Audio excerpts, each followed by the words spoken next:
Hare Hare, Hare Rama, Hare Rama, Rama Rama, Hare Hare, Yashaiva Padambuja Bhakti Labhya, Prema Bhidana Parama Pumata, Tasmai Jagan Mangala Mangalaya, Chaitanya Chandraya Namo Namaste. Chaitanya Chandraya Namo Namaste. Chaitanya Chandraya Namo Namaste.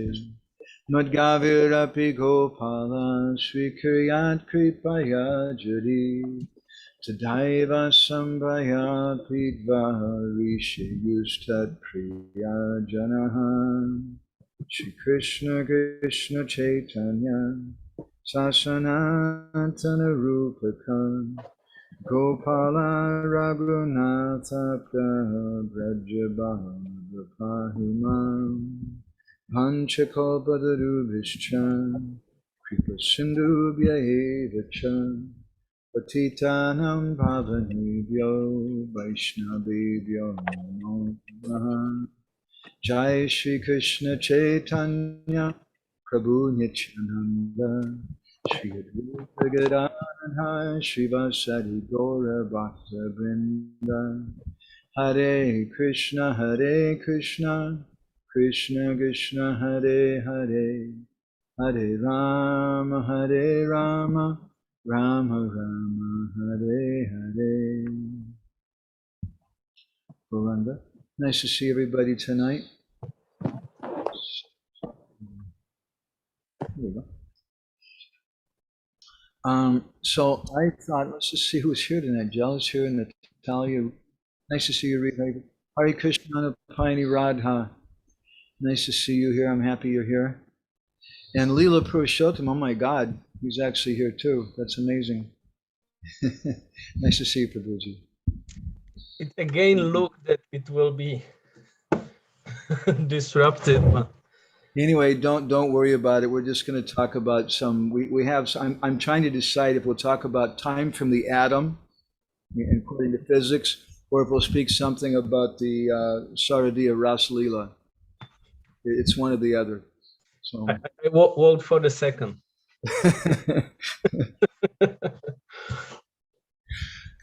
Gora Graganya Gana Gocha Goloruharam Goranga Gudatama Gopyada Kolpa Vriksham Gopala Gada Ratidam Yati Singha Gora Govinda Deshi Kavadam Satatam Namami Uttama Adama Chuna Bhachiya Chachiya Dile Kola Kahe Premananda Emona Goranga Hridoya Dadiya Bola Vaja Goranga Kaha Goranga Laha Gorangera Namare Jejana Goranga Baje Sehoyamara Pranare Hare Krishna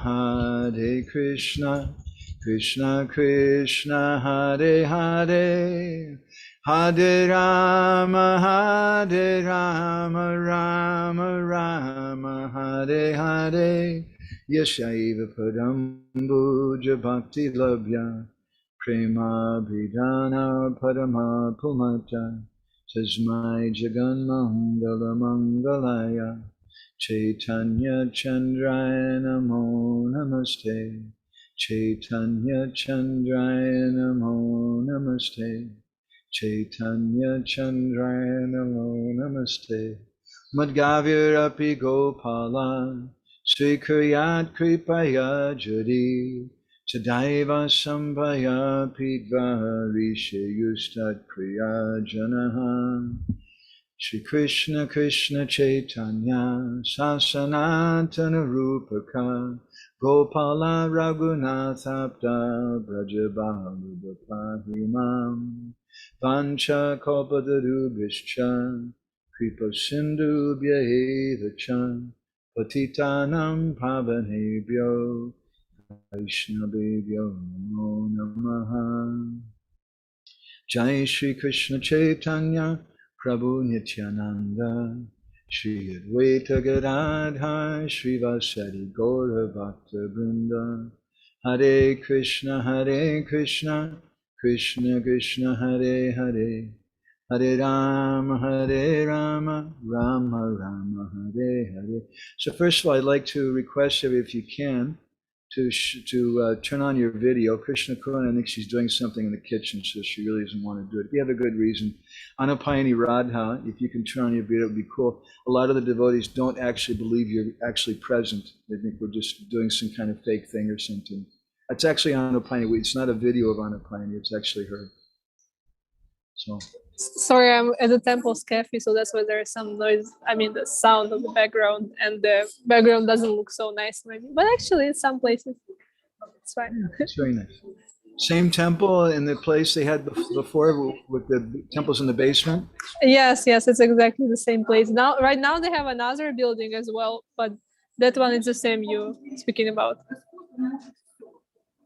All right. So I want to go ahead and start. I was thinking to just say a couple words tonight because for us, it's the first day of Gaur Purnima, of Kartik. And I was thinking to say something about it. And then I thought, well, I'll say a little something more, and then I'll say a little something more. And now I think I'll just say only something about this particular topic. Today is the day of Sri Krishna Saradiya Rasa Purnima. And I'd like to speak a little bit about the Rasa-lila and how it relates to us. Our Kartik Brata begins at this Rasa-lila, and maybe some of you saw our recent talk that we gave for some of the devotees in Uzbekistan and Kazakhstan, and that with a Russian translation about Kartik Brata. If you didn't see it, I really suggest you see that one. I think devotees would like that. Anyway, we spoke something about how, in many different ways, this month is all about Radharani. And even though, according to Hari Bhakti Vilas, we're chanting Damodarastakam, we're offering lamps to Damodar, and we're meditating on Krishna being bound up with ropes of love to his mother, actually, Srimati Radharani permeates this month. And the reason why we chant Damodarastakam prayers, according to the Puranas and Hari Bhakti Vilas, is to please Srimati Radharani, but she's kind of hidden away. So this month begins with this Rasa Purnima. I'd like to read you a little bit from an edition of the Dainika Nadia Prakash, which is a translation from that. This is the 8th volume.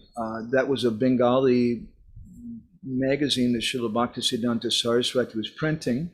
This is an article that appeared on the 29th of October, 1933, and the title was Rasa Yatra. Okay, so here we go. Srila Bhaktisiddhanta says, today is Ras Purnima. Many people have gathered in Navadvip, Shantipur, Brindavan, Puri, and other holy places. Ever since last night, you can hear kirtans going on and conch shells blowing and people, ladies hula-hooling and whatever. Here in Puri, it's a very, very big thing. The purpose, Srila Bhaktisiddhanta says, the purpose of these pilgrims is to take darshan of Sri Krishna's Rasa-lila.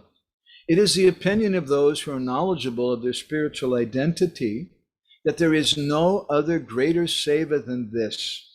And in this respect, there's no doubt that it is everyone's duty to endeavor to gain qualification for this seva.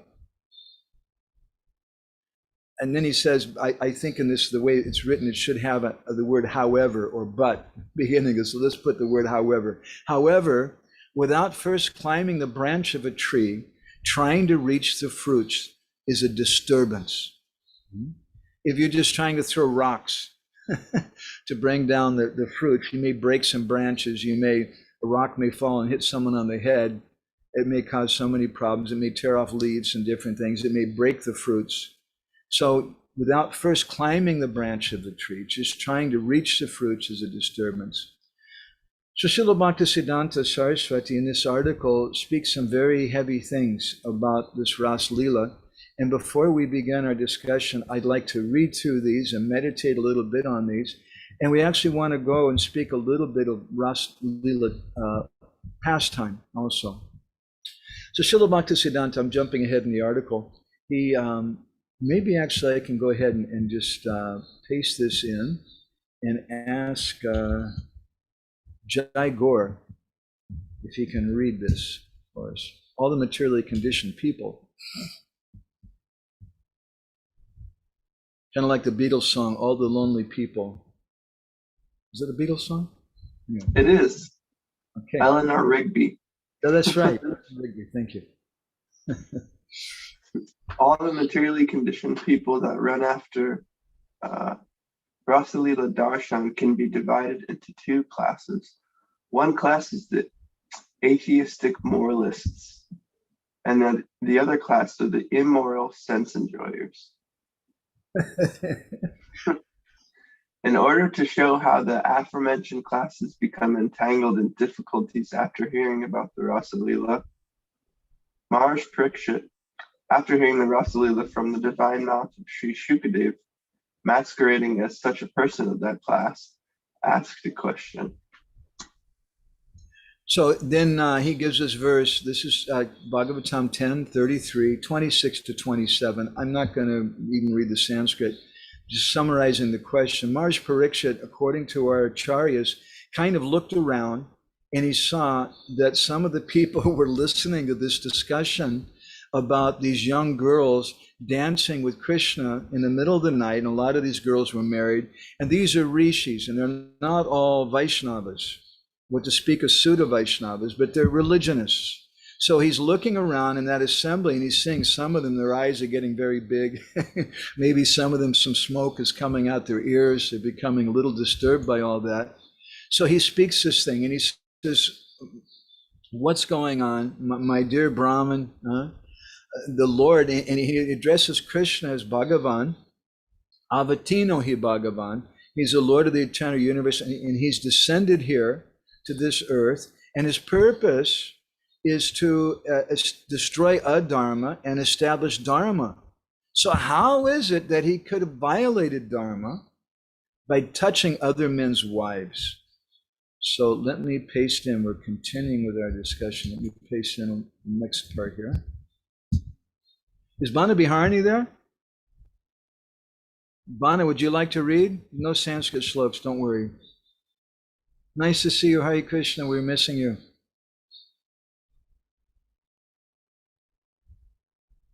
Shri Krishna. Okay, I thought I unmuted her.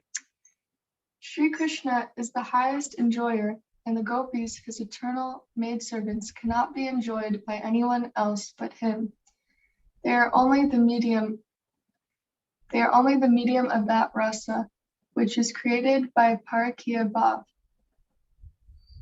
As long as a desire to enjoy lusty affairs remains in our heart, and as long as we perform activities that are unfavorable for Krishna bhajan, then even after having ceased relations with our family or pretending that we have ceased, whatever the case may be, until we understand that Krishna bhajan is our only duty in life, then we cannot realize such high realities about the Gopis and Krishna. Those spiritual teachings that exist in the manifested pastimes of the Gopis cannot even slightly enter the heads of atheistic moralists, because in atheistic morality there is nothing that passes beyond the knowledge of mundane chemistry that is based upon the exploitation of material elements. Wow. Okay. Does everybody feel real comfortable with this? So we're going to speak about Rasa-lila after hearing all this. Let me paste in another one here. And let's see. Brinda Sundari, why don't you read this one? Immoral, licentious people. Immoral, licentious people go to hear the Rasa-lila simply to satisfy their personal dispositions. And the disciples of Kali, for a wage of 2 paisa, having obtained some material scholarship and a little knowledge of Anusvara and Visarga, with lustful consciousness pose as reciters of Rasa-lila. In a fit of bhava, they drench their breasts with a flood of tears. Moreover, it has been said, When the recitation is over and the time comes to accept donations of money, clothes, etc., they suddenly regain their consciousness. All glories to Kali Yuga for such a performance. It would have been better editing there, I'm sure, to say however it has been said. Anyway, by the way, Anushvar and Visarga are two different poetic points.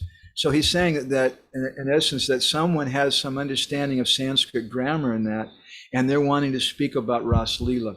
And then Srila Bhaktisiddhanta tells a bit of a long story, which I'm just going to paraphrase. Very interesting to me because he speaks about Jagannath Puri and staying here in Nilachal to Purushottam Mutt, his place just across the street from Tota Gopinath, where some of you have visited. And he said that he was there, and there was one big famous person, Zamindar. His name was Ajarsi Sri Yukta Saradindu Narayan Roy, and M.A. Pragna Vedanta Bhushan Mahashoy, that was his title, of Dinajpur. He once came to him and he said, Maharaj, there is this amazing person who's reciting Rasa Panchajaya, the 5 chapters of the Rasa-lila, and he's doing it with such a beautiful voice.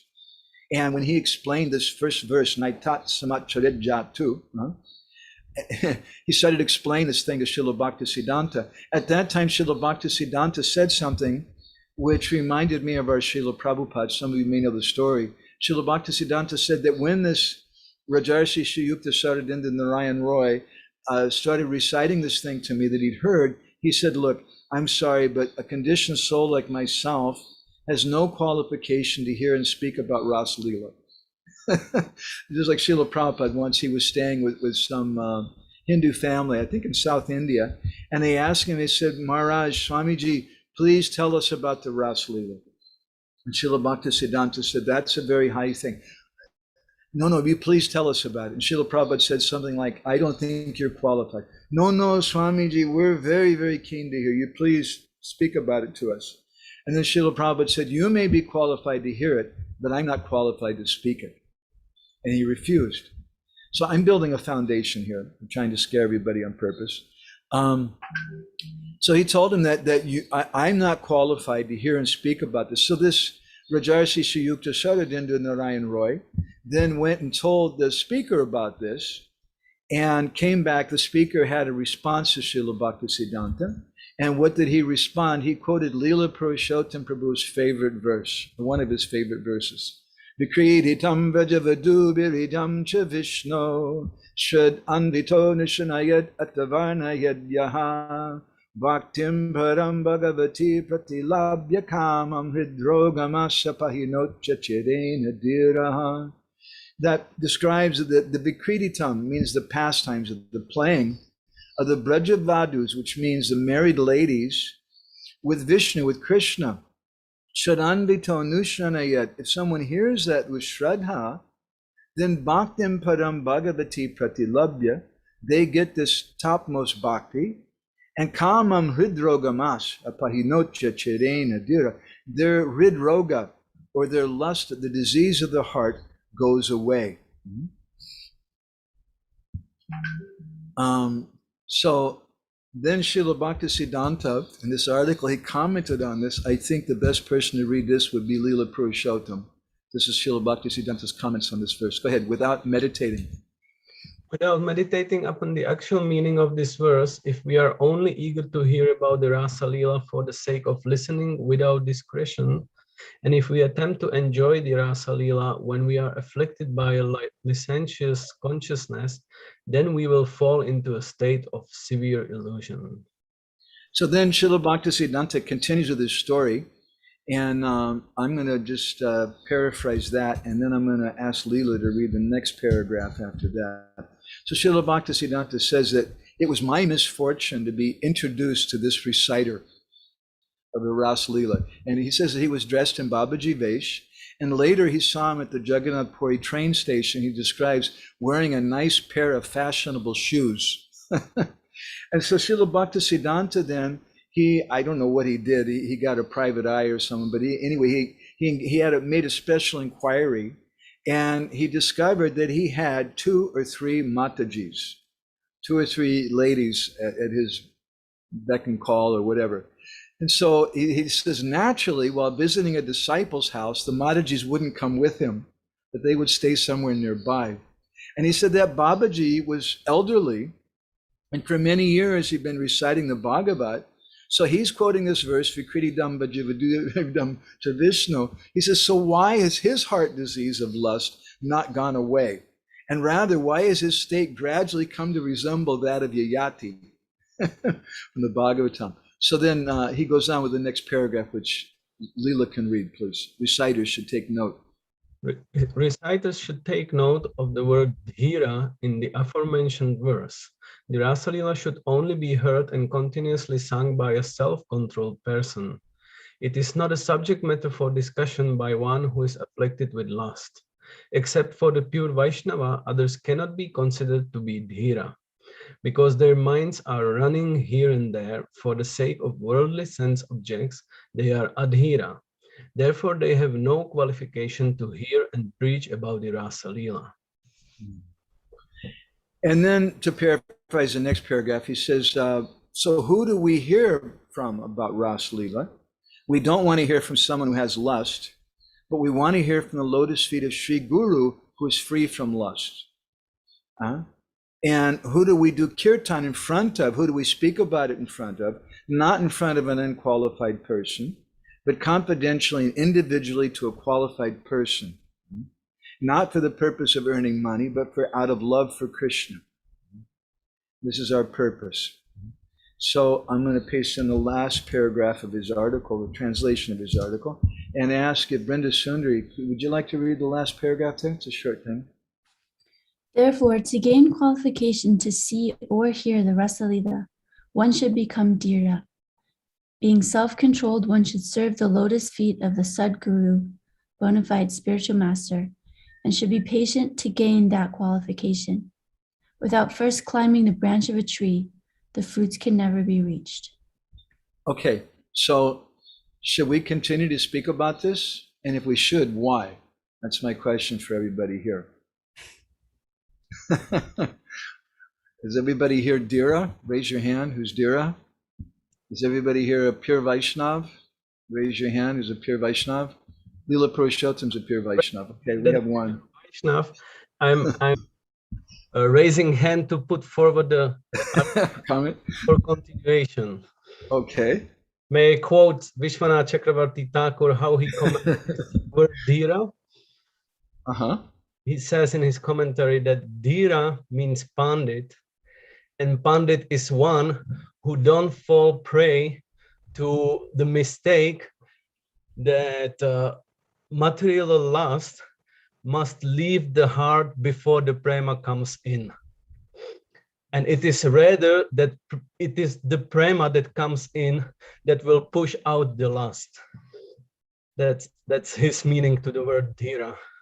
So let's paraphrase that in a short way then. It means any devotee. It doesn't just mean any person who still has lust in their heart, right? It means I remember when we discussed this verse, we came at least for my understanding that the like proper understanding is that the importance of that Shraddhanvita word. Right. That's the real context. But I'm trying to understand what Srila Bhaktisiddhanta is saying about dhira. And you're quoting Vishwanath Chakravarti Thakur, and it's a little confusing what you said.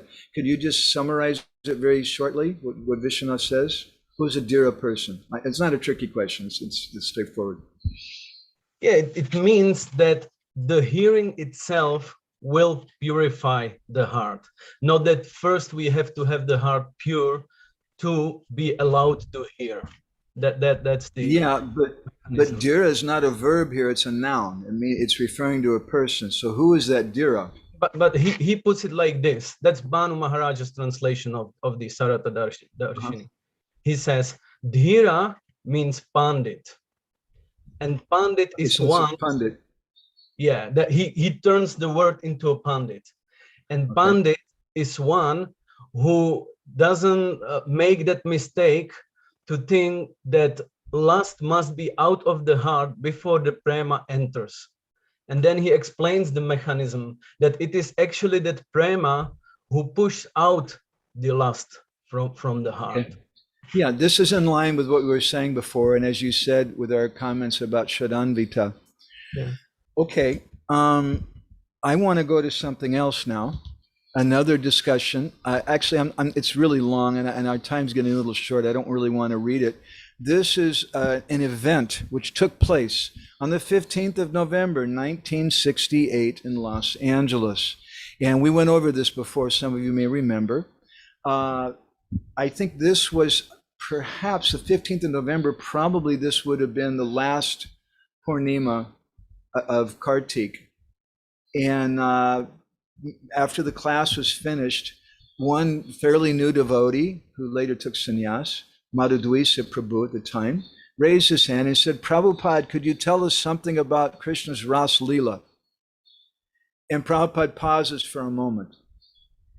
And then he says, Krishna's Rasa-lila should not be discussed in a public meeting. It is most confidential. Chaitanya Mahaprabhu never discussed. And he went on to speak in a very heavy way about that. And how we have to wait to relish Krishna's Rasa-lila.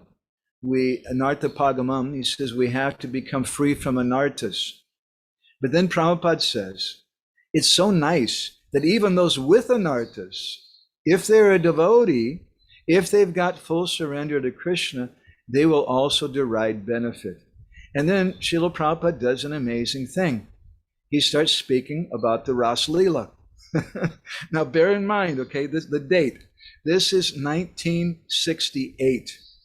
Srila Prabhupada's movement had just started. And if you if you do a survey about the devotees who were present at that time, you would probably feel a little depressed, because I would say a large majority, maybe even as much as 80 or 90% of them, no longer practice Krishna consciousness, even amongst the ones who are still in their bodies today. But it's very interesting. Srila Prabhupada started speaking. He says, Krishna's Rasa-lila means that Krishna was adopted or foster child of Nanda Maharaj. And he starts speaking about how Krishna is the son of Nanda Maharaj. And then he says, Krishna up to 16 years of age was in Brindavan. And there were many children, boys and girls, and they played together. And Krishna, everyone loved. Krishna's a center figure. So some of the girls, they love Krishna. And a girl's loving means she wants Krishna as a husband. And so anyway, Prabhupada starts speaking about the Rasa-lila in this way between the boys and the girls. And Prabhupada concludes it with these words. I'm going to paste this in and ask Anapayani Radha, are you alive and well there? Can you read this? Krishna Conscious means? Yeah, I can read it, but you'll hear some music on the background. If it's okay, I can do. Yeah, it sounds okay so far. Go ahead. Okay.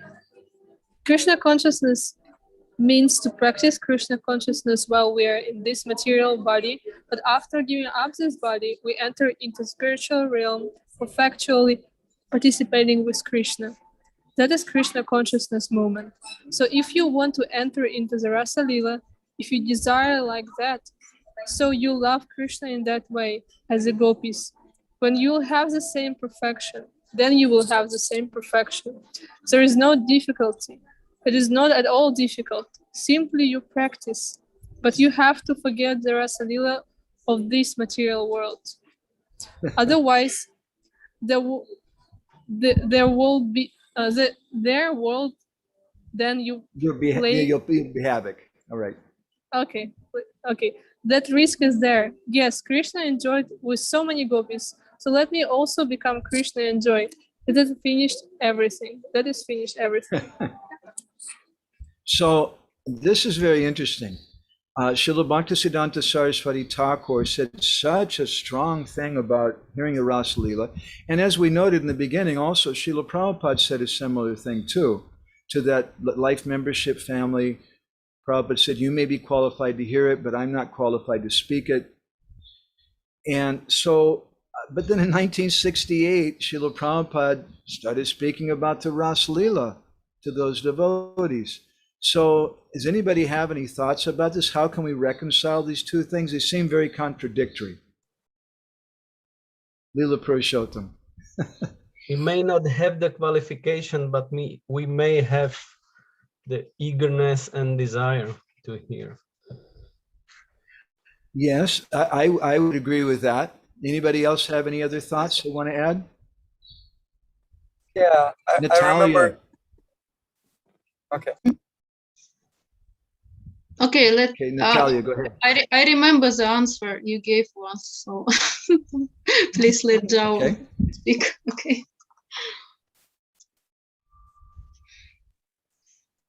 I So what remember was once. what is the answer? Oh. Is that Jaigor speaking? Can I No. say something? Yeah, who's speaking? It's Joao. Oh, Joel, okay. That's me. Okay, yeah, let Natalia I finish. remember- What were you gonna? Oh, okay, go ahead, Joel. Go ahead, Prabhuji. Go ahead. Sorry. I remember once Prabhupada saying in a class, we should not speak on these topics, but because I see you're a little bit sincere about serving Krishna, then it's okay. He said something in this regards in public class. Okay, that's good. Anybody else with any thoughts about it? Want to share, Jaigor? I'm just reminded of that little pastime you tell about someone who's very, very sick, and the doctor says that you should drink ghee, and then that he's throwing everything up, but the ghee lines his stomach and he becomes better. So I was thinking like that. That we so may not be able to be qualified to hear all of it, but it's something will stick with us. that's good. And by the way, I don't think there is any quote right answer or wrong answer about this. Maybe all the answers so far I think are right. One thing that comes to me is that Srila Bhaktisiddhanta said, unless you're a pure devotee, you shouldn't be hearing these things. And Srila Prabhupada spoke these things to these devotees in 1968. But if you look at what Srila Prabhupada often said about those devotees, Prabhupada oftentimes said, all my disciples are pure devotees. Now, what does that mean? Does that mean that Prabhupada just flattering all the devotees or what? My humble thought is that Srila Prabhupada really was serious, that they are pure devotees because they're not taking shelter of karma, gyan, or deva worship, the worshiping the demigods, they're taking shelter directly of Krishna. And therefore they're pure devotees. And maybe they didn't continue to be pure devotees, they left that position. It's not an ultimate position, something they've attained, they've realized, but at least for this time being, they're pure devotees. And so because they're in association with the proper person, as Srila Bhaktisiddhanta said toward the end of that article, they could hear that. So, and another point is, which none of you brought up, but we've often commented on, that Srila Prabhupada, he gave all 5 chapters of the Rasa-lila in his Krishna book. And Srila Prabhupada wanted that Krishna book distributed all over the world. And as we sometimes mention, I still have practically bad dreams about going to these parking structures in Los Angeles for rock concerts, and there's like, it looks like a fog, there's just marijuana smoke everywhere. And you're some poor brahmachari, oh my God, what am I doing here? And you go, and the music is so loud, it's like breaking your ears. And you go up to somebody's car, and there's a boy and the girl in the car, and they're doing something that no brahmachari should see, Hare Krishna. and you're going around car to car like this and trying to distribute these books. And we would show them the Krishna book of these people who were not very qualified and tell them, see, George Harrison signed this. And show them George Harrison's signature, and this person is like completely, he's got 2 or 3 brain cells left, he's after all of his drugs, says, wow, man, that's really cool, and sure, yeah, let me give some money. And some of our friends from New Brindavan, you know about New Brindavan, even they had stickers that said legalize marijuana, and they were going and doing the same thing. I don't think they were doing the books. Anyway, we were doing a thing. It reminds me something of that. And we were giving those books to all those people.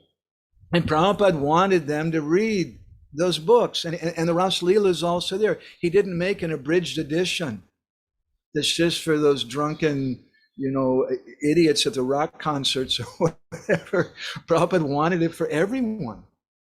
Because along with the Rasa-lila pastimes, Prabhupada's comments. And it's sandwiched in so many things. So I'd like to speak something today about this subject matter, because we want to meditate on this. This is the beginning of our Kartik Brata, and we spent our whole time just not even building a foundation, I think, but just plowing the weeds out of the field. I'd like to speak to you a little something from a wonderful book called Vaidagda Vilas. And on one occasion, Purnamasi Devi, she told all the Yuteshwaris, you could call them, there's a better word that's not coming to my mind, but forest fairies, that's a good word. Forest fairies. And those forest fairies are an interesting thing. Anapayani Radha, you're here, you mark this. Those kind of forest fairies are described in different literatures and different traditions. You'll find in Ireland, I think also in Russia, certainly in America, in some places, that there's little people who live in the forest and they do things. And that's a whole big subject, interesting topic. Anyway, Purnamasi Devi, she told these Yuteshwaris that you go, we're going to increase the beauty of the forest. So this pastime takes place in the forest. It's all about the forest. And so the Brinda Devi and the other forest Devis, they went to there, accompanied by the Yuteshwaris, and the Purnima was coming, the full moon day, and they decorated the forest very nicely. And how did they decorate the forest? I promise you, they didn't use any plastic bags, but everything was natural. It was all with leaves and flowers and a very, very wonderful, to use a nice Sanskrit Bengali word, very chamatkar way. Chamatkar means astonishing. And then Nandi Devi, she went to invite Radharani and her companions. And then another messenger went to invite Krishna. And when Krishna heard about it, he said, yes, this is really, really good. And so many different gopis were there, along with hundreds of different manjaris. They started to work on things to make sure it's all fixed up before Radharani and Krishna come and the other gopis. And they decorated in such an astonishing way. And there's a long description about that decoration and how all the flowers were blooming and how the bumblebees were there. They were kissing all the flowers, and the peacocks were eating the pomegranates, and the peacock was there in the mango trees, and the cuckoo was singing in the orange tree, and all the trees, it said, are nodding their heads in the soft air, and many, many birds are singing, and those birds were speaking to each other like couples, while the bees, they were looking at the flowers like the flowers were their lovers. And meanwhile, the peacocks are dancing in delight and the deer are running here and there. This is the background for the Rasa-lila. I remember when I used to dress Sri Sri Radha Nila Madhav in Seattle, sometimes we'd have festivals and I would go and I would just collect creepers and all kinds of, and I would just put all kinds of creepers and things all over the altar, and sometimes practically all over the deities, and just flowers like anything, because that's what's really inspiring when we see so many flowers and natural things. And naturally we also want to put birds and different rabbits and deer and different things on the altar as well. So it's described that as soon as someone entered that forest, their heart would become filled with ecstasy. And this is an interesting point to me. In Japan, they have a kind of medical treatment which licensed doctors recommend for people who are full of stress. I can't remember what they call it in Japanese, but they recommend that you go to the forest and you go for walks, because anybody who loves the forest, and they've done tests about it, that your blood pressure will go back to normal. If you have high blood pressure, you're a Hare Krishna preacher, and you've been traveling to all these hellish planets, which they call airport terminals, and you finally get out of all, you just want to go to the forest. So walking in that forest gives you some bliss. And why is that? I would suggest that because the forests in this material world are something of a reflection of this original forest in the Rasa-lila, which entering into one, his heart is filled with bliss, and Vaidagda Vilas describes their body becomes soothed by the soft shade of the trees. So then Brinda Devi and the forest goddesses, they arrange a mandala, a place to take place, a dancing arena for Radharani to display her artistry. And this is a particular reason. It doesn't say a place for Krishna to dance with the gopis, but a place for Radharani to display her artistry. And as I would like to, I'm hoping to discuss a little bit today. Our time is already past what I'd like to stop. I think I'm going to go a little late. The Rasa-lila is the origin of all the different arts. And according to Vaidagda Vilas, Brinda Devi and these forest vanas, these forest goddesses, they made this mandala for the purpose of Radharani to display her artistic ability. And then they made other areas which are like lotus petals for the other chief Sakhis. And they kept a jeweled throne there in the center for Radha and Krishna to sit on. And then they began to prepare different varieties of food. So within the Rasa-lila, we find all the different arts. The Rasa-lila begins when? Shiman rasa dasarambi vamsivata tatastitaha kaishan venuswanaya gopir gopinata shriyestunaha. The Rasa-lila begins with Gopinath Krishna blowing on his flute. And this is one reason why we always find it very significant. My Guru Maharaj and Fakir Mohan Prabhu, and I've seen other sadhus make this point, that Gopinath is very, very prominent in Orissa. Not just Krishna, but Krishna as Gopinath. Just near our house, we have a deity of Gopinath, and there's many, many famous deities of Gopinath throughout Orissa. Because Gopinath is that person who started the Rasa-lila, and that Rasa-lila is the origin, the foundation of Gaura-lila. I don't know if we're going to have time to go into that today, but many of you have heard us speak something about that before. So they made an amazing kunj out of jewels and gems with a jeweled pavilion on it. And they began to prepare all these different varieties of food. So as I mentioned, in the Rasa-lila, all the different varieties of arts are there, and it begins Sriman Rasa Rasadam Vivamsi Vata Tatastita Karshan Venu Swanar Gopir, that Krishna begins to blow his flute. And what does he play on the flute? He plays a rag. A rag. Rag means to attract. Rag also refers to a particular series of notations of music, and it's something which attracts the mind. And that's one of the major elements of music. He began to play that rag. And then what happened next, the gopis, they began to run to that Rasa-lila. And they arrived there, and Krishna was playing on the flute. The gopis began to pick up venas and drums, dundubi drums and mridanga drums and different drums, and they began to play those drums. So the first element in the Rasa-lila was rag. The second element in the Rasa-lila was tal, or the beat which is there. And also intrinsic in this Rasa-lila are other gopis who are doing decorations. And they're decorating all the kunj. They're within this Rasa-lila. The first thing was they worked on the forest. So that forest, working in the forest, is also a kind of art. And there's many people who have very wonderful artistic gardens.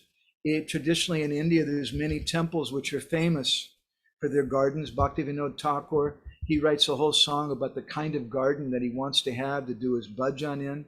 So that garden is also an art, but it's the art which comes from the Rasa-lila. It's meant to enhance the Rasa-lila.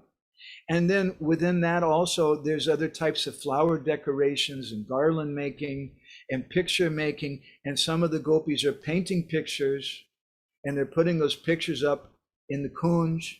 Other gopis, they begin to cook. Cooking is also one of the arts. And Krishna begins to play the musical instruments, and the gopis begin playing the drums. In traditional kirtan, before there's any before anyone sings anything, traditionally you have the instruments make some sound. That's why whenever I start with the harmonium, I always I always play a few notes, or the same thing with the mridanga. We always let the instrument speak first. And then after those instruments began to speak, then the gopis, they began to sing. And then after that singing, which is one of the arts, that's the origin of that art, and the Rasa-lila, according to our acharyas in different books, is the origin of all the different ragas and raginis. It's the origin of all the different tals, all the different mridanga beats and different beats and different drums. And then then becomes the singing. It's the origin of all different types of singing, and then becomes dance, comes dance after that. It's the origin of all the different dances. And that cooking is going on. They also have some alcohol. They make some honey wine, because there's also an art about that. And you have so-called sophisticated people who they like to have this wine drinking and things. It's a perverted reflection of what goes on in the Rasa-lila. That honey wine is the origin of that.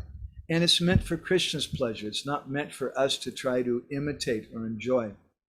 And I'm just really jumping ahead a lot. So in that Rasa-lila, there were so many different instruments. There's the mridanga, the pakaj, the sarangi, the sitar, tambura, the venu, the flute. There's a xylophone, a veena, miraj, so many different things. And all those Braj gopis, they all look like Lakshmi. And amongst them, Radharani was the most beautiful. And they were all dressed in beautiful dresses. That's another art. And they all had beautiful ornaments on. And this is the origin of this art of, what do we call that? I'm not very big on that art. Can anybody tell me, what do they call it? Fashion? What is it? Fashion? Fashion, right. Fashion design. This is and that's an art. It's a genuine art. And some people, they use that to convey their emotions, their feelings. It's a genuine art. But that fashion art began with the Rasa-lila.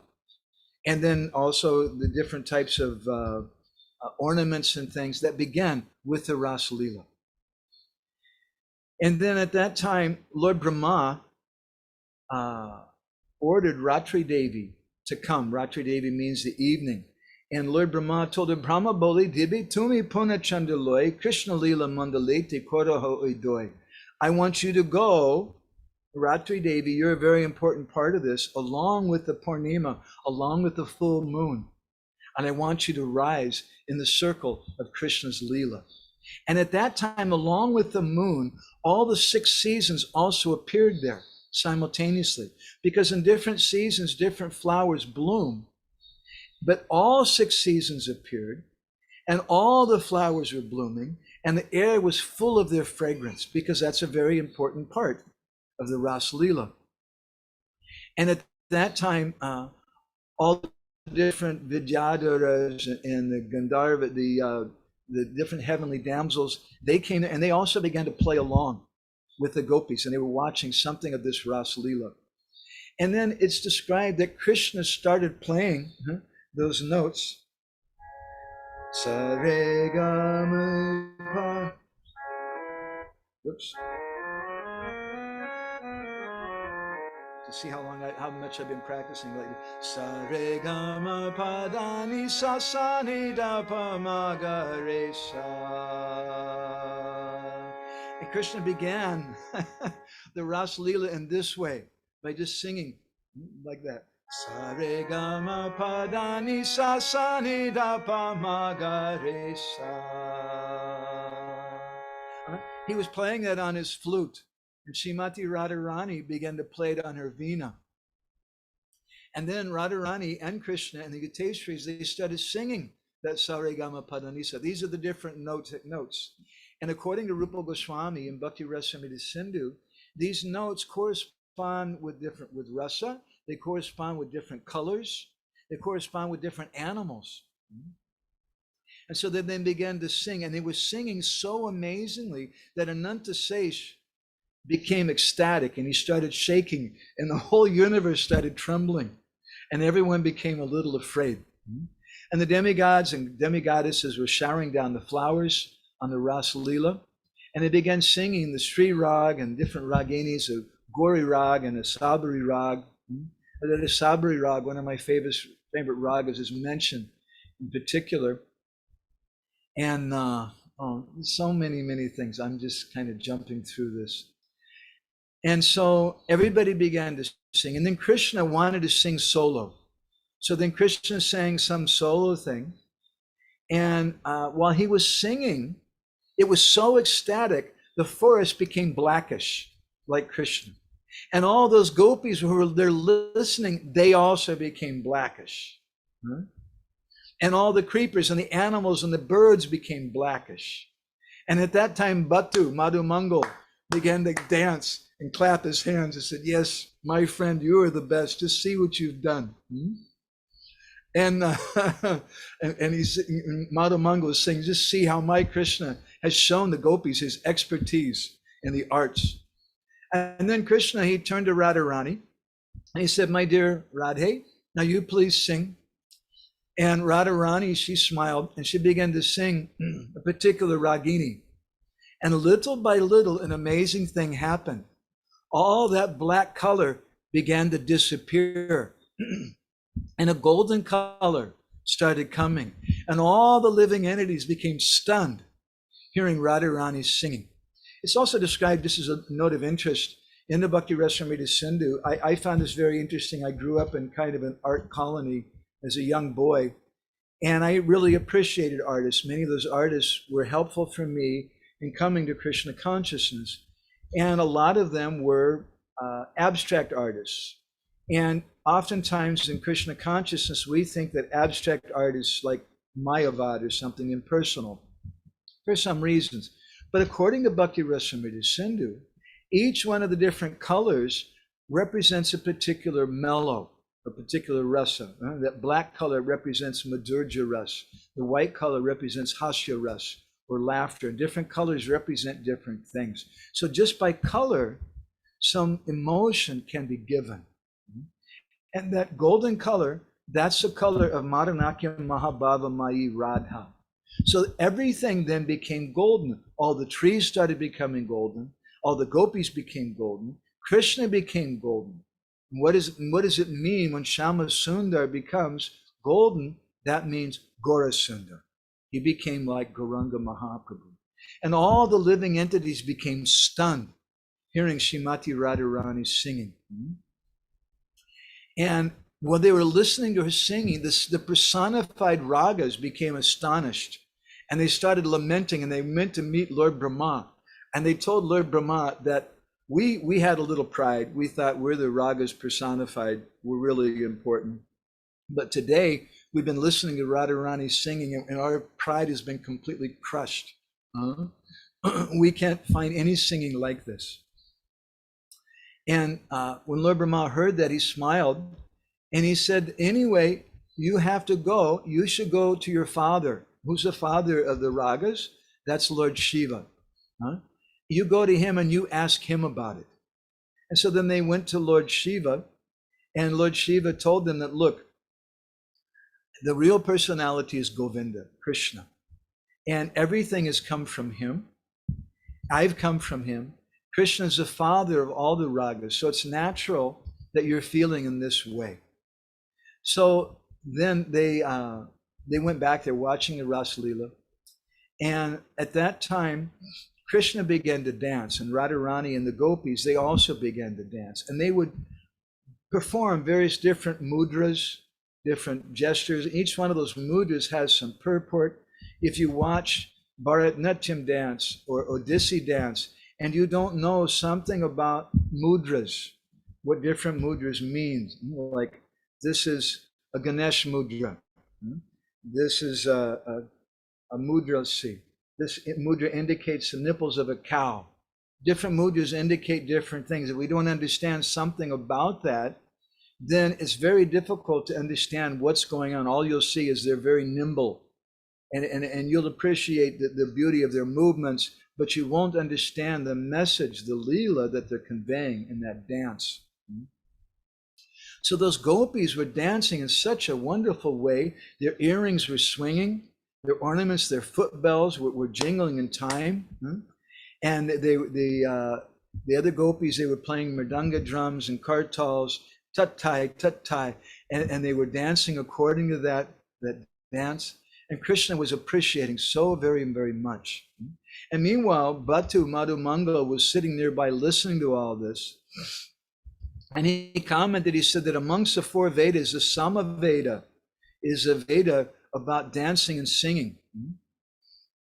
And he said, but now, in the presence, I've discussed this before, he said, but now in the presence of my friend Krishna, I want to speak more about this. And so then they asked everybody there, they asked Madhumangala, you should dance. And Madhumangala said that he couldn't control himself and he had to dance. And so he started dancing.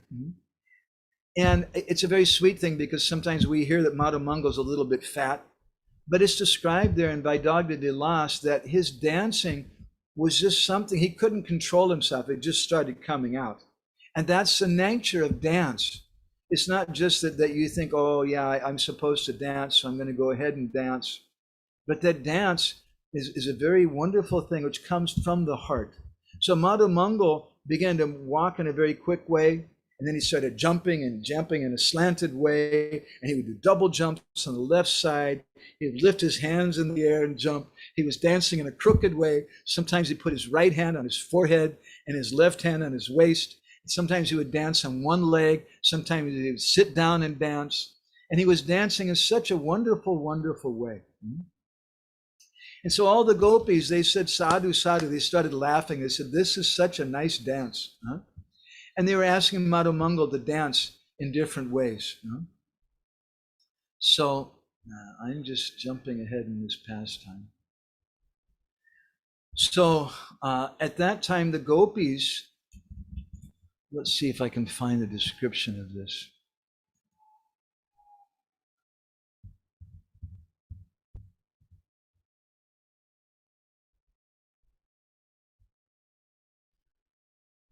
The gopis, they asked Krishna to dance. And I'm trying to look for my description of that. It's a very wonderful, wonderful discussion.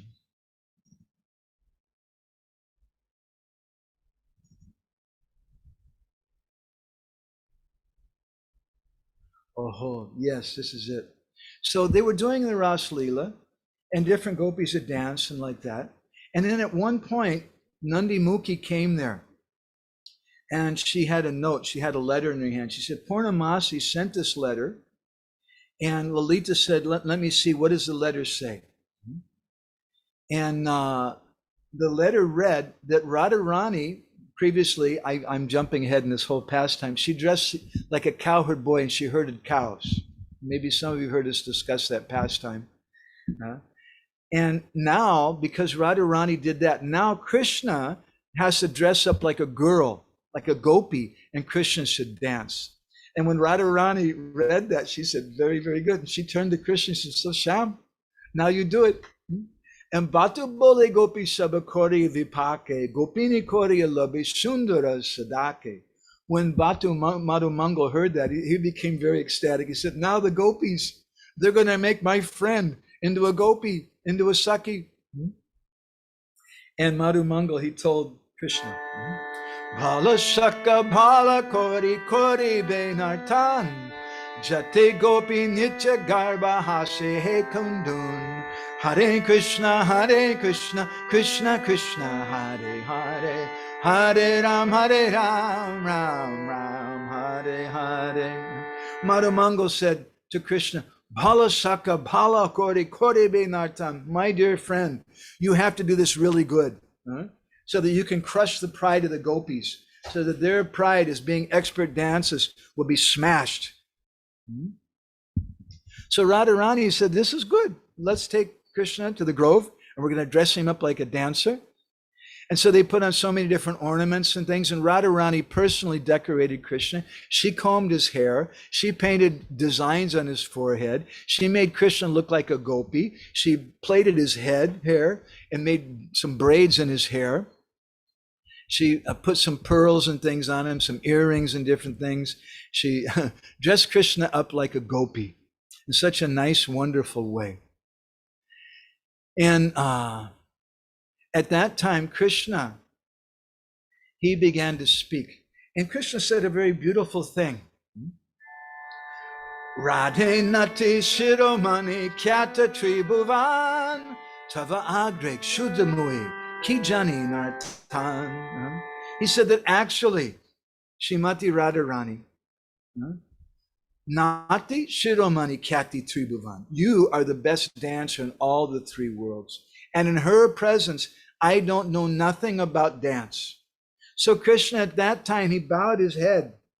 And Kori Kori Nibedan, he offered prayers to Radha. And he said, Jaichi Nacha, O Taichi Mui Kori Jai Nartan. As Radharani directs me, I'll dance in that way. This is the secret of Krishna's dance.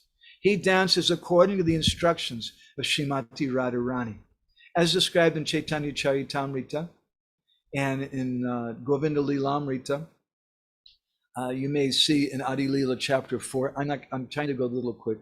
So Krishna then he asked Radharani, you please bless me. Kripa Kore, Nachaye Pura O Manasari. You please bless me so that I can dance. In Chaitanya Charitamrita, Kaviraj Goswami describes, Radhikara Prema Guru Ami Sishyanata Sada Amanana Nitye Nachaye Udbhata. He says, Radhikara Prema Guru. Radharani's my guru of love. Ami Sishyanata. I'm her student. And she's training me to dance in so many different ways. And what is it that makes me dance? How is it that Radharani gets me to dance? It's her ecstatic love which makes me dance. So then Krishna turns to the gopis. Sakhi Shaba Prati Puri Kori Nivedan. And he appeals to the Sakhis. Vajja Koro Tabi Mui Kori Jai Nartan. You play the instruments and I'll begin to dance.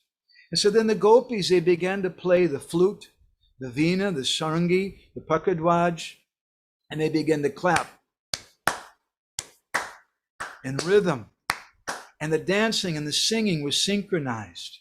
And the gopis were playing the instruments and Krishna began to dance in front of them. And first he placed his left leg on the earth and he posed in a slanted kind of way, putting his left hand on his left waist. And he looked so beautiful, and Krishna glanced, gave a sidelong glance with his eyes. And then he began to use his right leg. And then he began to speed up, and he started moving the ankle bells. And then he crossed both legs, and he began to dance with rhythm. And little by little, the speed started to build. And the gestures of Krishna's eyes were very beautiful. And his nails looked like moons, glittering on his legs. And Krishna was dancing in this way. And all the gopis began to appreciate. Madhuram charanam natanam madhuram. Madhuram brahmanam natanam madhuram. Madhuram nayanam natanam madhuram. Sakala biniyam madhuram madhuram. That Krishna's dancing through his foot movements is sweet. His wandering around is sweet. His dancing with the glances of his eyes is sweet. His entire dramatic performance is very, very sweet. And then Krishna, he began to dance with his fingers. He did the Angulika dance. He used 2 and then 4 fingers, and he began to dance with his fingers in different rhythms. I remember I had a friend of mine who was trained from an early age in playing piano, and once he started playing some Bach for me, and he played with 2 hands. First, he was playing 2 different melodies with 2 hands, and then he divided each hand into 2, and he began to play 4 different melodies at the same time. It was amazing. He's a very, very expert musician, devotee. So Krishna, in a similar way, started using 2 fingers, then 4 fingers, with making a dance with his fingers. And Krishna then, out of humility, said, "Oh, hey, Radhe, you're the best of dancers. I can't dance like you." And Radharani said, "I've never seen so many kinds of dances like you. It's amazing." And hearing this music and the dancing, all the birds and the peacocks and the deer came to listen. The honey started oozing out of the flowers, and the flower dust started coming from all the flowers, and all the manjaris were serving in such a way. The peacocks and the deer began to imitate, and they began to dance. And Rasinkandra Krishna began to dance in the center of all the gopis. So at first he was doing his finger dance. And then Krishna started doing his breast dance. His entire body was still, but just his chest was moving and doing a dance. And then Krishna started doing a head dance. And his head was moved in so many different ways. And his crown with the pearls was moving in so many ways. And then his legs began to move and the jingling of the foot bells. And it stole the hearts of all the gopis who were present there. And then Krishna finished and he asked Radha, so what dance should I do now? And Radharani said, hey, you are Vidagdha Madhav. You're the ocean of nectar of all the fine arts. Huh? So Radha said, Nacha Nacha Shama Bandhu Bodo Shukohoy, Hashta Nitya Kori Ebi Dukkha He Usaboy. That your dancing gives us so much pleasure. All your different mudras and things that you're doing give us so much happiness. And they Sarpa, Sirsa, Hangsa, Mukha, Trishula, all these different mudras. Krishna began to dance. I'll show you, let's see here. I'm going to do a screenshot here. Some of the different mudras that Krishna was dancing with. These are found in Odissi dance. This is a Sarpa Sirsha, the head of a snake, and the Hangsa Griva, the neck of a swan. And Krishna was doing a Trishula, like a trident. And so many different ways Krishna was dancing. Such a beautiful way with his hands, with the glances of his eyes. Krishna was dancing in such a way to charm the gopis like anything. And so many, many different mudras. The Pataka, the Tripataka mudra. He was doing a Sachimukhi, the Hangsayu mudra, the Ardhachandra mudra. Many, many different mudras. And then Krishna touched his index finger to his chin and he started doing the dance called the Sparsha Nritya. And then with his Nupur, his ankle bells, he started doing a dance called Bhushanika. Sometimes Krishna was quiet. Sometimes he would make a sound with one hand. I'm not sure if that was under his armpit or how. And sometimes he would sing. And he would make the sound with his ankle bells to accompany him. And he would make different movements using his cheeks, his mouth, his eyebrows. And then he would ask Radharani, so you tell me, what should I do next? And then Radharani said, you show me the Vastra Nitya, dancing with the pieces of cloth. And so then Krishna started dancing with various pieces of cloth in his hands. And he would raise his left hand in the air, and his right hand he would keep on his hip or his chin. And Radharani and the gopis were saying, Bala Bala, so very, very nice. And then Krishna did the Chakraveda Dance by whirling around his dress. He kept the lower portion of his waist still, but then the upper portion was whirling around. And then he would bend down and his whole upper body would whirl around. Then he would lift his body from the earth a little and whirl his whole body around. Then he would keep both his legs in one place and he would dance while his hair whirled around. And then Radharani said, now do the Anka dance. And so then Krishna danced like in the middle of a bow. Then he did the Padmabandha dance. And he did the Nagabandha, the Kadabandha. He did so many different dances. And finally, he asked Radharani again, so what dance should I do? And Radharani said, do the dance on a jeweled dish. So Krishna took a dish and he started dancing on the dish. And then Vishaka gave him a jeweled water pot. And Krishna put the dish on top of the pot and danced on that. And everybody was astonished to see that. And all the demigods began to shower flowers down on him. And then Krishna said, so Radha, what should I do next? And Radharani said, you should hold this jewelry box and do the Sampanakya dance. So then Krishna held a water pot on his head, put that dish on top of it, and a pot for sprinkling water on top of that, another dish on top of that, and the jewelry box on top of that dish. He had so many things on his head. And then Krishna began to dance in so many different ways, and the jewelry box didn't fall down, and everybody was completely astonished. Sometimes you see this. When we were in Colorado, we used to run the preaching center in Boulder, and they have the, I forget what you call it, maybe, I think Brenda Sunder would know maybe.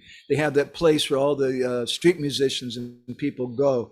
And sometimes maybe you'll see somebody with things piled on their heads, and they're dancing. So Krishna's dancing in such an amazing way, putting all these different pots and things on his head, and dancing and dancing. And then Krishna says, Radharani tells Krishna that saying your dance today, it's made me very tired. Radharani's not tired, but she's worried that maybe Krishna's tired. So Krishna said, no, it's okay. If I get your company, I can always dance without stopping. And what does that mean? When Krishna says, if I get your company, I can always dance, that means Gauranga Mahaprabhu. Sri Krishna Chaitanya Radha Krishna Nahi Anya. When Radha and Krishna become one, what did they do? Krishna, in the mood of Radha, starts dancing like anything. And they never stop dancing. So this is art. Art needs a connoisseur. And the ultimate connoisseur is the Gopis. The ultimate artist is Srimati Radharani. The ultimate art is her dance, is this Rasa-lila. The Gopis are there as a connoisseur. And only the Gopis can appreciate that. And therefore, Gauranga Mahaprabhu comes in the mood of Radha. And we see a progression of all the different arts. And as you may recall from the 10th canto, the Bhagavatam, the Rasa-lila culminates when Krishna leaves. And what happens after Krishna leaves the Rasa-lila? The Gopis become Unmadana. Unmadana means they become mad, just like an artist. Artists are mad persons. We had an interview a few days ago with one devotee named Balaram in the UK, in Scotland. He's going to release a video in a few days, and I spoke a lot about the different arts and things. So I'll put a link in our little WhatsApp group, and we have that. I think you'll find it interesting. But at that time Krishna left the Rasa-lila, the Gopis became Unmadana. Because of their separation, they became mad. That's the highest art. And then what is the expression of that highest art? Because art means feeling. Art means feeling which you're able to convey to another person. And how did they convey that? They began to act out the pastimes of Krishna. And one gopi acted like Trinavarta, and another gopi acted like Krishna, another gopi acted like Putan, another gopi acted like baby Krishna sucking on her breast. And Radharani began playing the veena, and Lalita began playing the flute and acting like Krishna. And if you go to Tota Gopinath temple today, you'll see that Radharani's hands are in the mudra of playing the veena. And Lalita's, and both of them have become black, meditating so deeply on Krishna. So the highest aspect of all the arts, according to Rupa Goswami, is drama.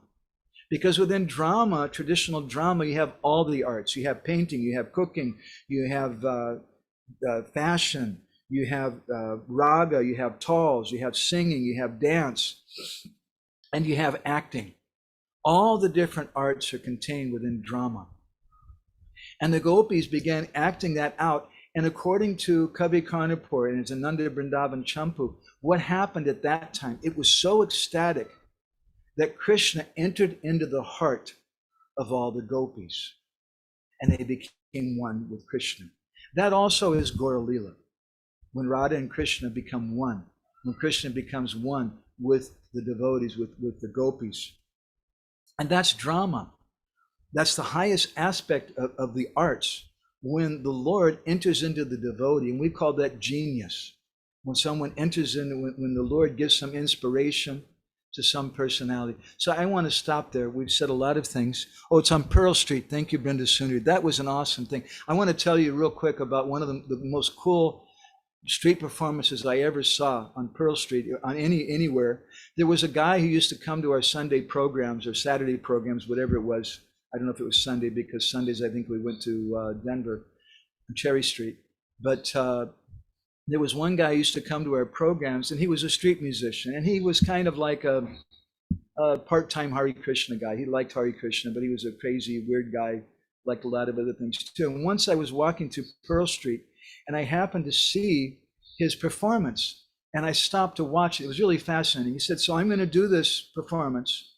And he had some rope up on, some poles or something, and he's going to ride what do you call it, a single-wheeled bicycle over that, there's a word for it, unicycle, over that rope, and he's going to do so many things. So he said, but I need audience participation. So I'm going to divide you into 3 groups, and when I point at this group, I want you to say, ah. Can you do that for me? And they all said, ah. And he said, okay, that's good, that's good. Now this group, he divided, said, I want you, when I point at you, I want you to go, Oh, okay, can you all do that? And they all did it. And then he said, now the third group over here, when I point at you, I want you all to go, like this. And so he started doing his thing, and he was pointing at the first group, and the second group, oh, and the third group, and he started getting them to go faster and faster until it became the sound of Om. They were making this Omkar sound. Really an amazing thing. Anyway, that's not really so much part of our discussion exactly. Let me just read a few of the comments here. Anupani Radha had to go. She had some meeting about Govardhan. And Leela Purushottam, can we humbly ask for this most artistic description of Rasa-lila to be shared to our WhatsApp group? I can share some aspects of it. I'm a little shy to share the whole thing because we're still translating it. And I really, really want to translate this book. It's such an amazing book, this Vaidagya Vilas. I think you can understand. So I want to stop there. We've gone a full 45 minutes longer than I wanted to go. Please excuse me. I know some of you have to go early, especially, let's see, Brinda Sundari, I think. Do you want to share any reflections with us, Brinda Sundari? Go ahead and pin you up here.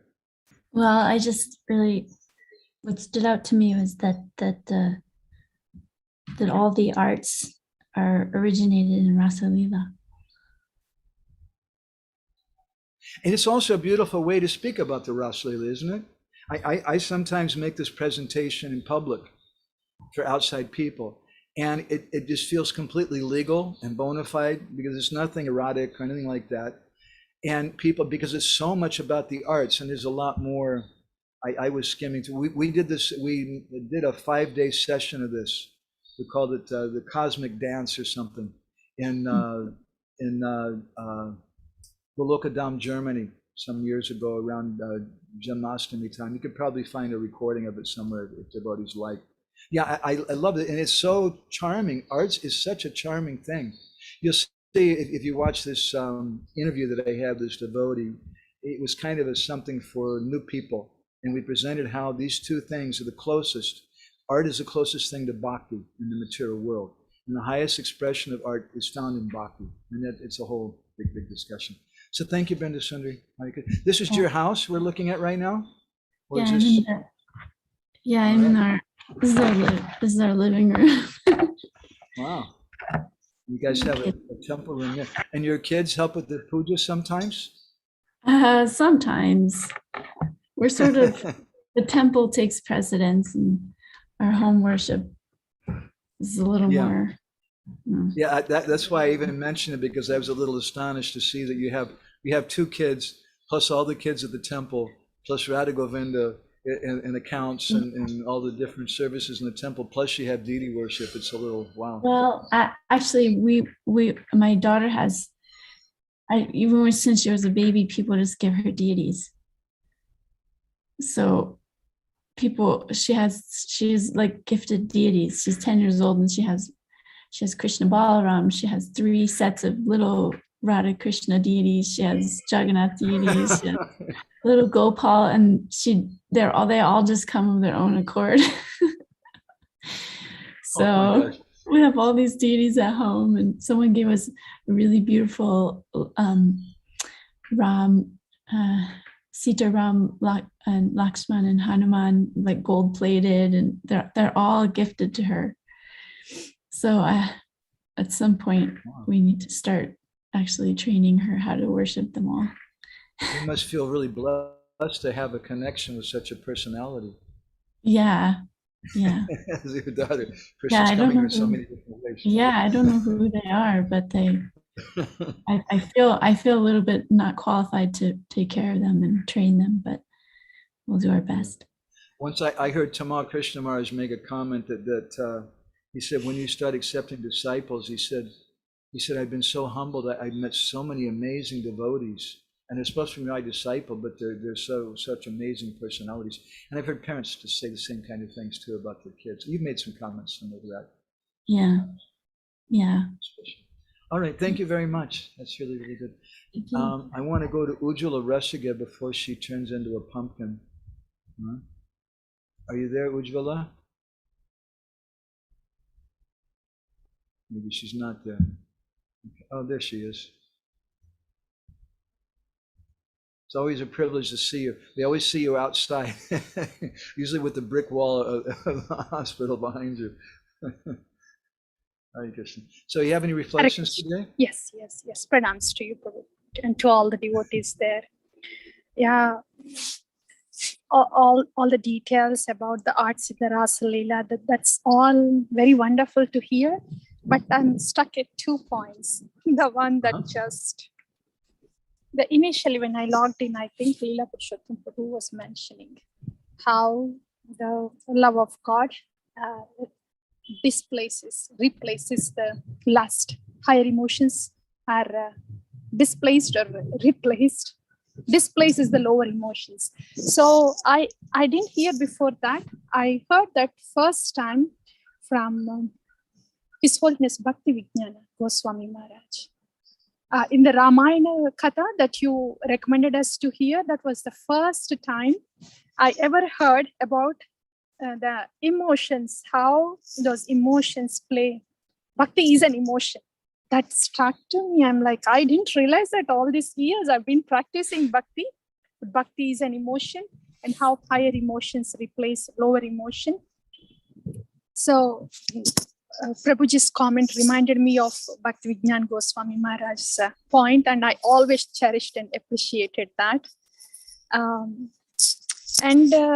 Now, as you were just discussing, I could relate to this discussion, how these children, we don't know who we are taking care of, but we have to do it carefully. We have to do it carefully. As Vrinda Sundari, she was mentioning, doesn't really feel like qualified to take care of them, looking at what they are doing in devotion at this stage of Bhakti. And also, as you're saying, Prabhu, the disciples of a guru, that's for the disciples of the guru, but whoever we meet in the congregation too, they may look like newcomers.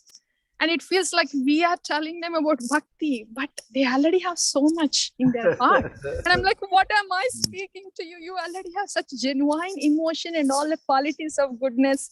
So when I look at them like, you don't know, I am learning from you. I need your association.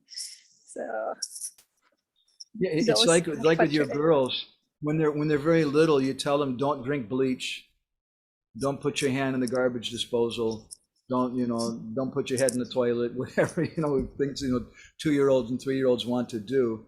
You have to stop them from those things. But then they get older, and you just have to be their friend, because they've got all these amazing qualities. And the same thing with devotees, with people, we may preach to them, and it's just natural. We just have to be their friend. And if we try anything else, sometimes people try to cling to always being your mother. And you see somebody's like a 35-year-old man, and the mother's still calling him, did you change your underwear today? Have you washed your clothes recently? And it's weird. It's a bizarre kind of thing. When a mother can't get past that. At a certain point, it's just natural to be their friend. And in Bhakti, that's the most natural thing. And that's the essence of a Bhakti Sangha. Because a Vaishnava never wants to control some other person. Maybe in the beginning, we may have to tell them that you should do like this and like that. As we were speaking the other day about independent thinking. In the beginning, you may have to tell them, this is the way you should think. And you may have to tell the children, like this, and to protect them. But at a certain point, they're going to learn the basics, and they're going to start riding the bicycle of Bhakti on their own. And they can go places, and where they're going to go, you don't know where they're going to go. And wow, it's really far out. And maybe you want to get on the back of the bike or ride your own bike along with them and go and see where they're visiting. And that's an amazing, amazing thing. That's the essence of Sangha. Yes. So thank you very much, Ujarasa. Thank Appreciate you. that. Thank you. Natalia, do you have anything you want to share?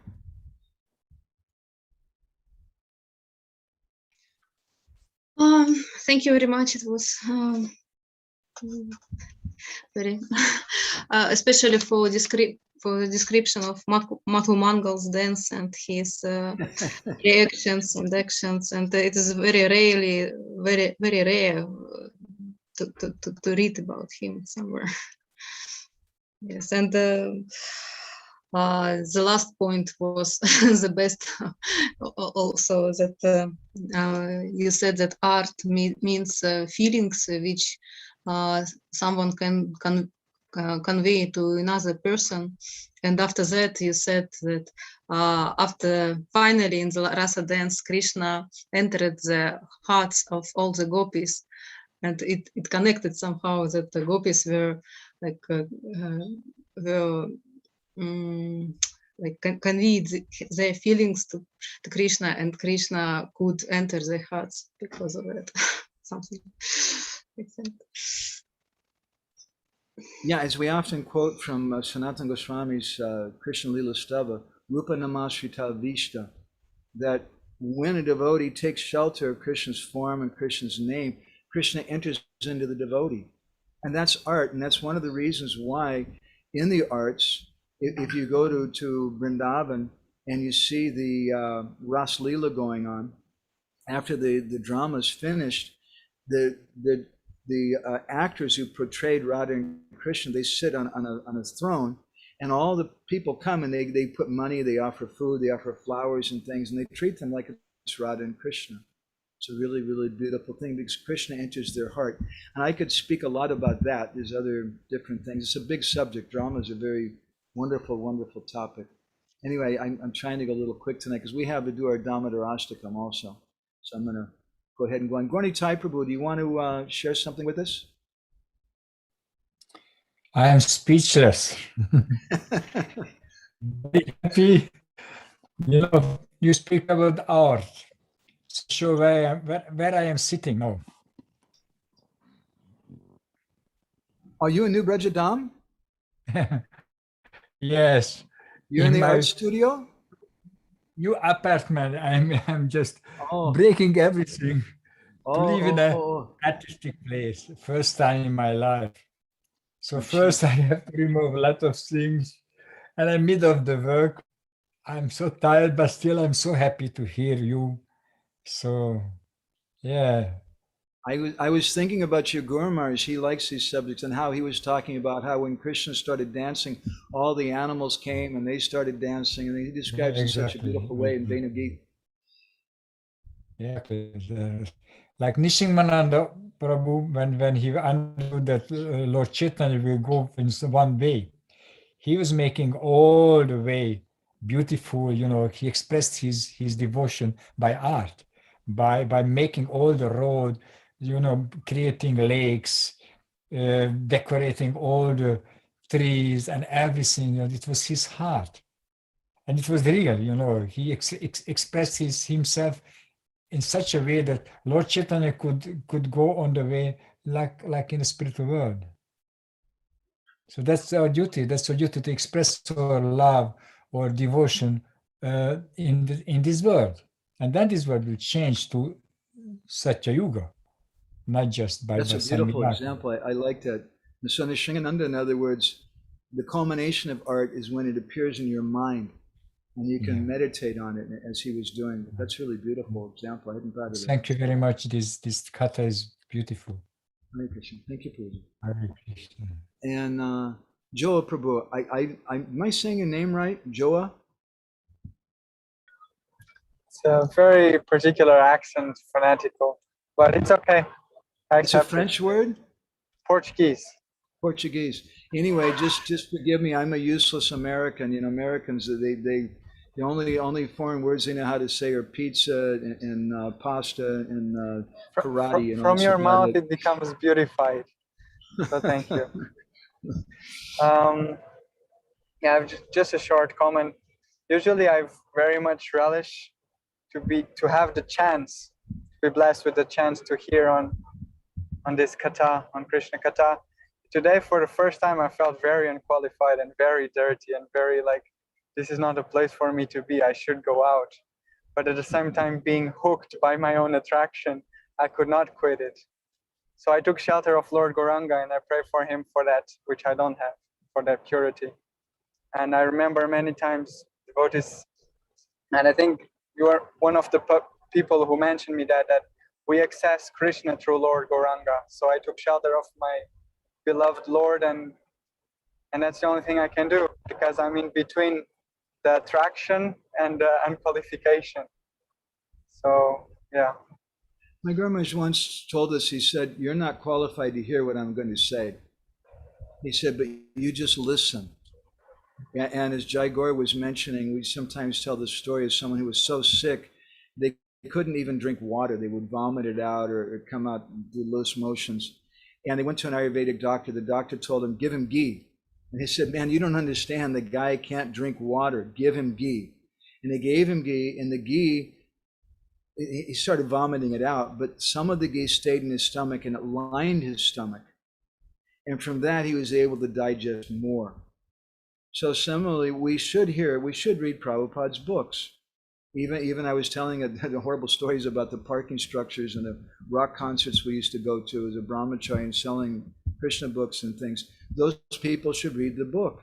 We want them to read the book, even the Rasa-lila part. But especially we should discuss it something amongst devotees. And we should also understand our lack of qualification. It's not something that we do smarna of. Smarna means we start meditating on, this is part of my nam bhajan, that I'm meditating. I have no qualification for that. But I should know, in the language of Srila Bhaktisiddhanta, he once said, you should know that such a thing exists. He said, if you don't know that it exists, then all that you'll be striving for, right, Lila Purushottam, is anartha nibritti. And our goal is artha prabritti. We're not just interested in purifying our hearts. He said, if all you push for is anartha nibritti, you may become a mayavadi. So we want artha prabritti, means we want something substantial. And that means Rasa-lila, these other things. So thank you, Joe. I'm really grateful. You're driving in a car right now? It looks like you're in the back of a van or something. Is that right? Yeah, we are with all the brahmacharis returning to New Mayapur. Uh-huh. I'm on the co-pilot seat. All right. I'm glad you're not driving. Thank you. Okay. Thank you, Prabhuji. Hare Krishna. And Reed, do you want to share something? Did you get anything from tonight? Last week you were too tired. Yeah. One thing I found humorous is when you were describing how Madhu Mangal spontaneously started dancing along with everyone else. I found that funny. But another point that I like is the fact that the gopis decorate the kunj with natural items that they collected from the forest. And that's actually Krishna's preferred, his preferred decorations in comparison to, what Narayan has in Vaikuntha. He prefers simple forest items. So I once visited an art colony in Rajasthan some years ago, which is really fascinating how the artists, everything was natural. Their paint brushes, the brushes were made from a particular type of plant, which made a nice brush naturally. The colors, they'd gone in the mountains and they'd found certain stones, like red stones and green stones and whatever, and they would grind those into powder and mix it with water. And they were painting like on wood or on canvas, and everything was just completely natural. And when you see those kind of colors, oh, it's just so nice, that kind of color. When you, just like I'm looking at the walls behind you, that purple color, I don't know how natural that looks, but or whatever kind of bluish or purple, whatever it is. But when you can make certain colors from natural oxides and things, and you mix them with gobar, you can make some paint like that, even for the house. And it's just so nice for the heart and for the eye. You just feel so good with it. Whereas these artificial colors, which are made out of different oils and chemicals and things, it just never looks nice. It's like Las Vegas in the plastic land or something. Thank you, Reed. I appreciate that. Hare Krishna. And Lila Purushottam Ji, do you want to share anything with us? Well, I was really struck how, like, on the beginning there was a discussion to this, or kind not of scared you? But you made your point through the kata, like how it could, I mean, in a sense, like during this description of Rasa-lila, which is very dangerous and Illegal. Illegal, yeah. Who could think about lust? I mean, you know, during how did you present it? And it brought me to a thought that that's the point actually, because I may find some memories in my remembrance that I've been present to discussions to Krishna's intimate pastimes that I really felt uncomfortable, even among the devotees actually. Like I felt like, oh, that's not proper. That's people obviously doesn't have any basic understanding of the things, and then you feel like not proper place, proper time, proper people, proper circumstance. So this experience today made a huge contrast to it. Like who could think of any lust during those words you share with us, that type of description of Krishna's rasa. So that's my one thought, or actually, or rather feeling that I have. It's not just Nice. okay. Nice. We like feelings. Feelings are the best. But that's, as Ujjwal Rescue was saying, that's bhakti. Okay, and what about Jaigor? Do you want to comment anything, Jaigor? Sure, Prabhu. One thing I was just thinking, Reed was mentioning that he appreciated the natural materials that they're offering to Krishna. And if you look in the right portion of his screen, or it looks like there's a bunch of mud smeared on the wall, it's because he's experimenting with cow dung plaster. He's going to do the whole room in cow dung. Nice. It's a primer that I put on the wall in order for me to put a cow dung plaster, or else if there's not a primer, they won't, because the drywall is so flat, it won't stick. So I need some kind of thing to grab onto. I spoke to some friends about, I also like the Gobar program, but I spoke to some friends who were doing it in Brindavan, and they cautioned me. They said, be careful. What happens if you just put the Gobar on there, then a little space of air comes between the Gobar and the wall, and insects end up living in there, and it's not something that you want. So maybe that's what you're doing. You have this base thing and like that, you mix it with something. That mixing seems the best program to me. Especially with some, I've seen people mix it with some lye or something, and it makes it really strong and gives some color to it too. You can add something. Go ahead, Jaguar. I was thinking that it's, I mean, generally with these types of things, I don't have very many reflections other than to just think that it's beautiful and to try and listen attentively. But I just really appreciated one thing in particular that stuck with me, that you said that Krishna was he was dancing according to the instruction of Radharani. I thought that was a beautiful thing that I just kept with me. You could kind of relate to that as a husband? Now that you say it like that.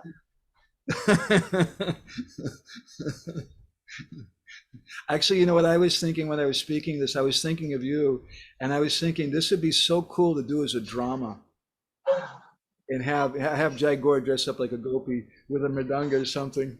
Bana, would that be bona fide? Jaigor. She said no. She shook her head no. I'll do the chest. I'll do the chest dance. Okay. You could play Krishna, but to have different devotees start playing instruments and things, and not just a discussion about the arts, but really you feel it. And there's a beautiful book some secular scholar wrote about the Brindavan Drama. I can't remember the name of it. I have it in our library downstairs. Anyway, he commented that it's a kind of yoga, a kind of meditation, those dramas. Because in yoga, the impersonalists, they want to become one with Brahman, and they're meditating like that. And in these kind of dramas, the whole audience like becomes one. they all adopt the emotions that the actors are doing on the stage. And they just forget, just like in yoga, you forget about your material body, you enter into samadhi, just like Lila Purushottam was saying, you forget about lust, you forget about all those things, and you just become absorbed in Lila. And the whole audience does that. Such a wonderful thing. And if you mix that with kirtan also, and maybe other arts like fashion, like prasadam at the end, like painting and music, and it's so very, very charming.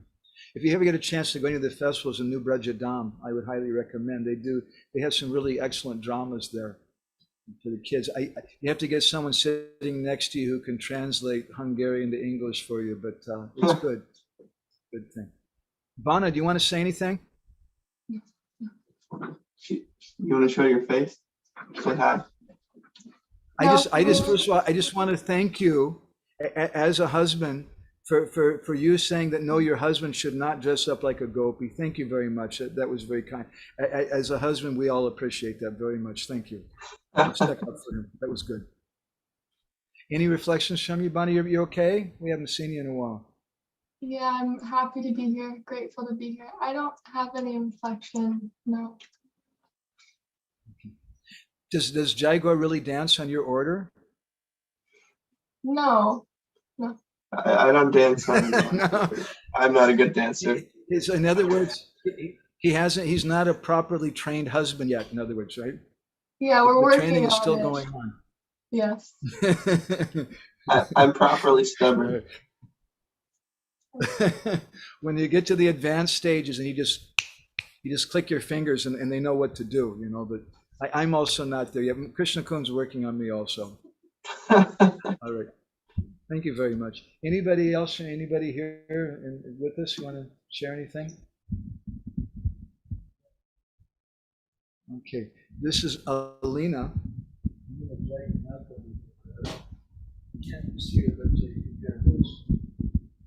Thank you for this sweet katha. We feel, both of us, Amyatma Prabhu and me, myself, we feel very lucky, very blessed and delighted to hear this, these sweet details from this Leela you spoke on. And I want to thank everybody for sharing. It's so sweet to hear from everybody, the feedbacks and how you're open, and this mood in your Sangha is so sweet, so special. Thank you all. Yeah, Hare Krishna.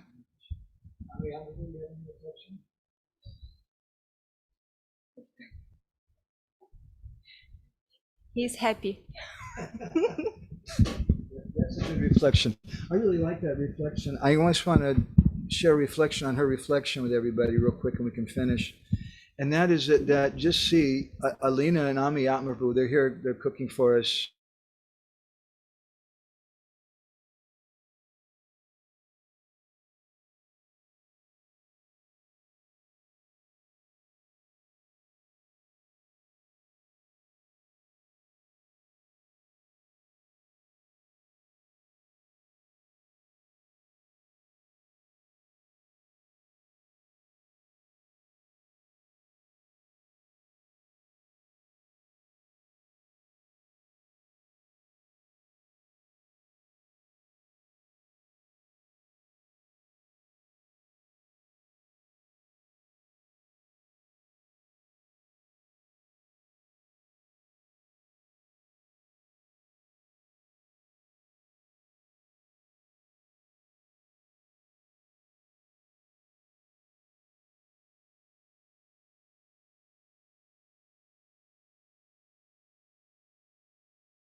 Sorry about that, our internet dropped for a second. It just struck me, this is a comment on her comment, on Alina's comment. I don't know if you heard anything from her, but she was just so struck seeing the interactions amongst all the devotees here.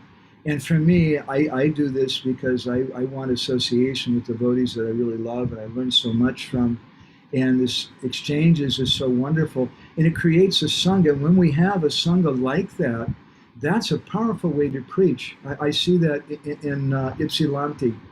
I think in Denver they do like that, and a few other places. We have a very good, intimate kind of sangha. When outside people come to that, it blows their minds. They just, wow, I really want to be part of this. This is where it's all at. Krishna Kun, you have something? Krishna Kun has a reflection she wants to share also. Let me drag the mic over here.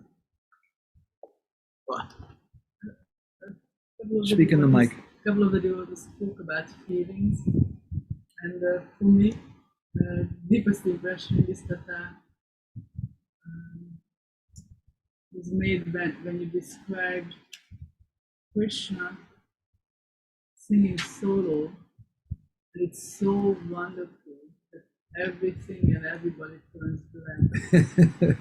And then Radharani singing, and everything and everybody turns blue. And it just reminds me of this, honestly, it reminds me of these children tale descriptions of the magic forest. But this is the origin of the magic forest, and I was just really charmed by that. And I also really liked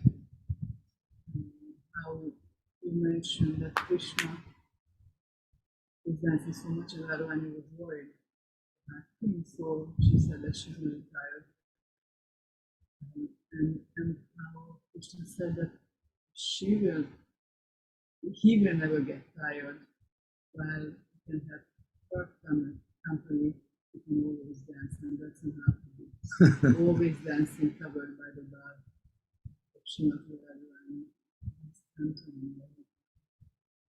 And also how Krishna enters each Gopi's heart, and that's also an indicator of Himalaya. So I just felt like this gives me just a little bit more accessible. Otherwise, I appreciated this Purushottam comment that often when devotees try to speak about, especially union, Krishna and his intimate devotees, then it gets very uncomfortable. You just have this icky feeling that develops here. But this is sweet. You both have the sweetness and the artistic character of Krishna and all the devotees. And this is an impression that I'm looking at, but this is really that place, the studies of dance, etc. Hare Krishna. So I'm a little inspired by Krishna Kun's comments to show just a couple minutes here of a video. And the devotees who are here in the room, maybe you can come around in front of the computer so you can see. Krishna Kun, I think you'll like this. And let's see, I'm going to share this. When we speak about dancing, it's such a nice thing.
And this is one of Srila Prabhupada dancing.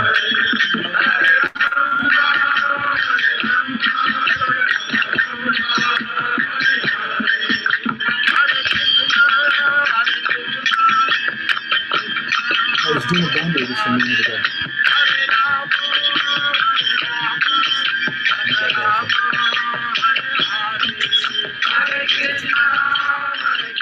Prabhupada began to dance in a circle. You see Prabhupada's flowing robes. Bhavananda picked out the fabric for that cloth. I saw this really nice shimmery peach silk satin cloth, but it was actually, I think, like an upholstery cloth. Anyway, we'll stop there. Bhavananda Prabhu was an interior decorator before. But real dance means it's something from the heart.